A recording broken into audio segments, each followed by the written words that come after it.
Dans cette vidéo, nous allons voir comment utiliser l'Arduino avec la notion d'un serveur Flask RESTful, donc écrit en Python.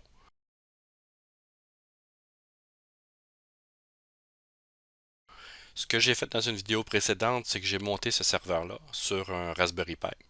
Donc, il est fonctionnel. On peut voir que j'ai mon adresse, donc mon adresse IP ici, avec le port 5000. J'ai ma base de données et lorsque j'envoie, par exemple, l'information pour aller faire un get, donc le get, l'élément 1, donc à l'intérieur de ma base de données.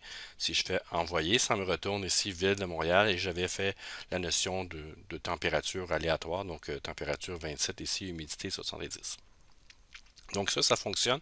Je suis avec Postman, donc tout ça fonctionne super bien.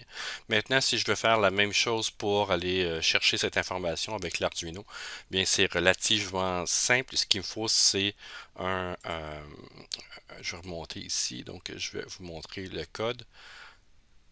Et tout ce que j'ai fait, ben, c'est une connexion ici à avec un node MCU. Donc ce que j'ai fait, c'est même pas avec un Arduino, j'ai pris un node MCU pour pouvoir se connecter sur mon réseau Wi-Fi.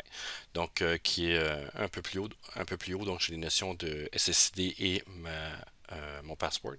Donc autrement dit les informations pour se connecter à mon Wi-Fi.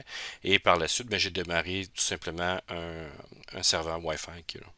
Et dans le loop, ce que j'ai fait, ben, si le client est connecté, ben, j'écoute et je regarde qu'est-ce que le client veut. Dans ce cas ici, ben, je vais juste faire afficher ce qui se trouve sur mon serveur REST, donc sur mon Raspberry Pi. Et ce que j'ai fait là-dedans, bien, pour aller chercher la notion en GET, entre autres, donc je peux faire la notion de HTTP client ici, HTTP, donc je fais une nouvelle instance de HTTP qui est là. Je fais un begin, donc je donne le lien pour aller chercher l'information. J'ajoute un header donc de base, donc pour simuler un furteur qui va se connecter sur mon REST qui est là. Et je vais avoir ici le code qui va être de retour, donc je fais un HTTP GET. Si le code ici est 200, donc autrement dit, si ça fonctionnait, je vais aller chercher la réponse, donc la http.getString, donc il devrait me retourner ni plus ni moins que cette information qui se trouvait là. Et à l'intérieur de ça, ben, je peux aller voir la notion ici donc de la réponse qui est là, donc le string, et je fais afficher non seulement la réponse dans l'élément de moniteur série, mais aussi à l'intérieur de la page web. Donc si on regarde ce que ça donne lorsque je vais faire ici accéder à ma page web, donc je vais mon moniteur est là, donc j'ai déjà fait un test auparavant. Donc réponse ici, vous avez l'information qui est retournée en JSON qui est là. Et je peux faire effacer cet élément-ci. Je vais vous montrer ma page sur laquelle je me suis connecté. Donc c'est mon node MCU qui est connecté en local ici. Et je vais ouvrir la notion de mon moniteur qui est ici. Donc je vais les mettre côte à côte. Voilà. Et lorsque je fais rafraîchir cette page-là, vous pouvez voir qu'il va aller voir, Arduino va aller voir sur mon Raspberry Pi. Donc, il va envoyer une requête GET et il va faire afficher les informations autant sur la page web ici que sur la partie de mon moniteur Siri. Donc, mon élément, donc ma page web ici fonctionne avec mon Raspberry Pi. Donc, je suis en connexion à distance ici, donc un Remote Connection pour mon Raspberry Pi et tout fonctionne super donc avec le get.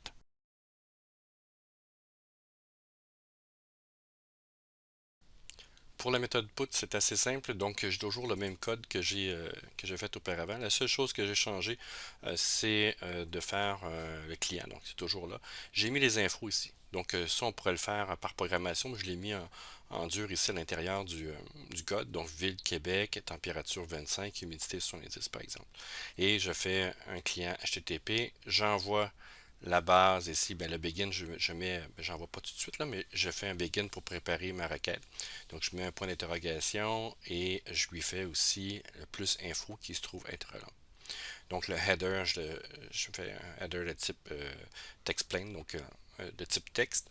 J'ai fait ici une requête put, donc qui est là. Donc ça va retourner un code Internet et j'ai mis ici requête. Donc c'est un texte qui va être dans le body de la requête. Donc si je mets rien, ça ne fonctionne pas. Donc il faut que je lui mette quelque chose, mais pour ce type de requête-là, pour mon utilisation, je pourrais mettre n'importe quoi, ça change rien. Donc s'il y a le code 201, autrement dit que ça a été enregistré, ben, il retourne ici la notion de la réponse. Donc ça a été mis sur mon node MCU, donc qui est connecté sur Internet au numéro IP donc de 10.0.0.109 et j'ai aussi mon élément de com, donc mon moniteur Siri qui est là. Et si je fais sur ma page web ici, bien si je fais rafraîchir, bien, il va me montrer que j'ai un client qui est connecté. Et à partir de là, bien, on va pouvoir voir que des informations qui ont été rajoutées. Donc je pourrais aller voir aussi dans Postman. Donc j'ai supprimé la donnée pour être bien sûr qu'il n'y a absolument rien à l'intérieur de cette plage-là. Donc je pourrais faire aussi un get. Donc ici par exemple un get send. Donc problème, ça veut dire qu'il n'y a absolument rien à l'intérieur. Donc, ce que je vais faire ici, c'est que je vais rafraîchir ma page. Voilà, donc il a mis ces informations-là à l'intérieur. Donc, on peut voir que ça a fonctionné ici. Sur mon Raspberry Pi, j'ai un élément. Donc, il y a un élément 409 ici dans le put. Donc, vide, 10, humidité. On va aller voir qu'est-ce qu'il y en a. Donc, ça n'a pas été concluant. Ce que je vais faire ici, encore une fois, je vais faire le delete. Ici, send, ça fonctionne. On va aller revoir ici le delete, donc ça a fonctionné. On va aller faire la requête. Ça semble fonctionner ici. Voilà, donc ça a fonctionné. Il y avait peut-être quelque chose auparavant à l'intérieur. Donc ça a fonctionné. Donc ici la requête a été passée et j'ai l'information donc qui était retournée. Donc l'information que moi j'ai retournée lorsque j'ai créé mon REST API et à l'intérieur de mon Postman ici je vais aller faire un get donc send et voilà donc j'ai l'information qui est ici. Et ça fonctionne. Tout ce qui reste à faire ici, bien évidemment, c'est de faire une logique un peu meilleure que ça. Mais au moins, je vous ai présenté comment faire le get, le put et le post puis le delete. Ben, c'est à peu près la même affaire qu'on peut faire aussi avec Arduino. Là, il y a quelques petits changements à faire, mais c'est rien de très très compliqué.